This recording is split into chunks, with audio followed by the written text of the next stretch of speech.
Dragon Quest Monsters: The Dark Prince is officially launching onto the Nintendo Switch exclusively on December 1st later this year.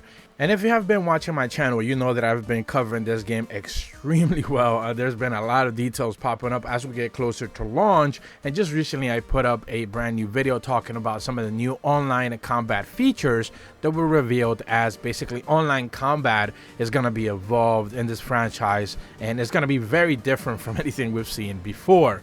Today I wanted to cover a couple of brand new features that we ended up getting as part of two brand new trailers, as an overview trailer, but another one also showcasing more details regarding monsters. And within it, which I'm going to be leaving a link in the description below, we get more information exactly how world exploration actually works, where players are not just necessarily exploring the world and being able to see which monsters they can wrangle, but ultimately what kind of story aspects you should be able to see. So I want to be going over all of those details for you guys and let you know exactly what to expect.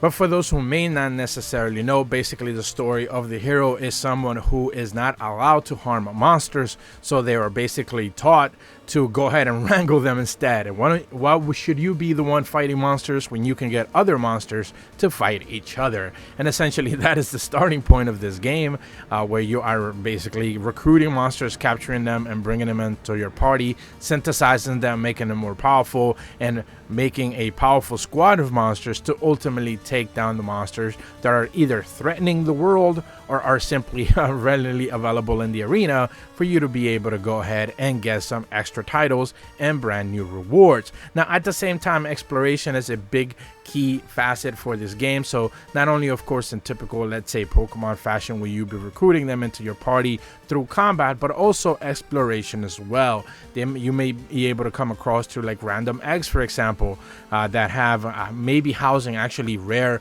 monsters for you to be able to go ahead and recruit. Of course, synthesis and building up one specific monster, persona style, for example, where you bring in skills and abilities from one into another. That is also going to be a big key for you to be able to like power up the team that you end up having. But more importantly, and this is something that a lot of players have not necessarily been able to get a very good look at until recently in the latest trailers, is that there are seasons available in this game world. So the more seasons that you kind of explore, the more time you spend out in the outer world basically exploring and collecting, you're going to be able to see the seasons change. The monsters that are available in each specific section change based on the seasons. So for example, in the summer you will not be able to see the same monsters that are available in the winter or autumn or spring. That makes a lot of sense, but ultimately it means that the variety that you'll be able to see even in those same explorable areas, you might want to be able to go back and check them out again, because the variety will obviously be something that's constantly changing, and it's certainly something that might want to basically get you to explore other areas that you think you might have collected everything from before, but then of course you might want to be able to go back and get some more of those extra monsters that you just simply didn't come across because you were there on a different season.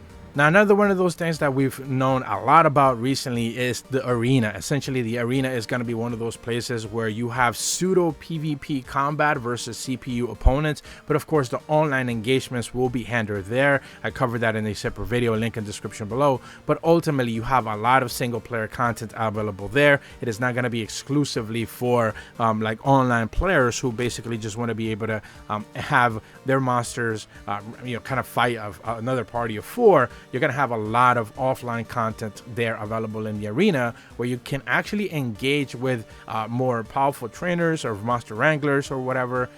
You could be able to fight them there and have their party go up against yours, and you could be able to get better rewards. And they do specifically mention unique monsters can be wrangled specifically through the online and offline arena environments. So it's something that you certainly do not want to skimp out on in your story. It's also worth mentioning that there's no current information regarding a potential post-launch DLC or any sort of like season passes or something along those lines, where players should be able to get more monsters added into the game. We know, based on Bandai Namco's very own wording, that something closer to like 500 or so monsters will be able to be tamed into the game, some which might even surprise some. Of course, not all of them have been revealed, but it does seem like a hefty sum of monsters will be available. whether post-launch support or season passes or roadmaps or anything along those lines ends up getting revealed post-launch. As of right now, we don't have any confirmation of that, but there have been some swirlings, or at the very least some rumors regarding the potential introduction of that if the game is successful. Alongside those rumors, we have also gotten confirmation that a demo will be made available via the Nintendo Switch eShop as we get closer to launch. So there's a potential that that might be actually live by the time that this video goes live. So I don't necessarily have that information in hand first and foremost, but there is a lot of details suggesting that a demo will be making its way since there has been some information found in mines for the eShop already. Lastly, I would like to kind of touch upon some people's comparisons regarding it to like Pokemon, for example, which of course there's some people on the internet who will constantly just use any sort of reason to kind of attack the Game Freak or the Pokemon company to basically say every other game has done Pokemon better than Pokemon, which everyone's free to their opinion, but that's not really something too realistic since the Pokemon franchise is so extremely massive and almost nothing can touch it. At the end of the day, this game does have a different combat system, a little bit more like a traditional monster taming game where you are actually in full control of 4 party members, 4 monsters in your party.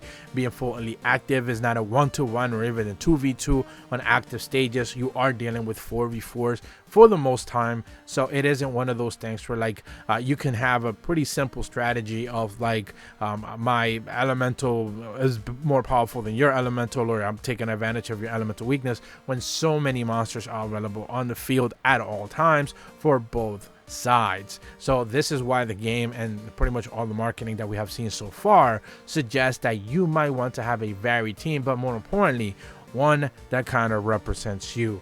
Many synthesis options will be able to get you to the monster that you want. However powerful they are and whatever skills they carry over, it will be based on how you decided to kind of team or power up your team together and cobble it up to be able to have a powerful squad to be able to take on other enemies. So once again, Dragon Quest Monsters The Dark Prince is officially set to launch on the Nintendo Switch exclusively on December 1st. There is no confirmation either whether there is going to be a PlayStation launch or PC or Steam.